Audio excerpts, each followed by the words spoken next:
الحمدللہ والصلاۃ والسلام علی رسول اللہ اما بعد۔ عبید ابن جریج کہتے ہیں کہ انہوں نے عبداللہ ابن عمر رضی اللہ عنہما سے کہا کہ میں دیکھتا ہوں کہ آپ سبتی جوتے زیب تن کرتے ہیں۔ سبتی ان جوتوں کو کہا جاتا ہے جن پر بال نہیں ہوتے، چمڑے کے وہ جوتے جس میں دباغت کے بعد بال گر جاتا ہے اسے سبتی جوتا کہا جاتا ہے۔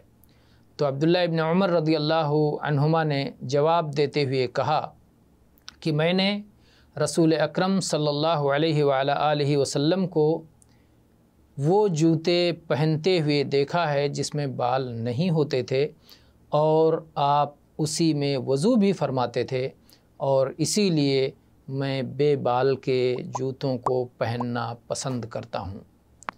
اسے امام بخاری نے 166 نمبر پر روایت کیا ہے۔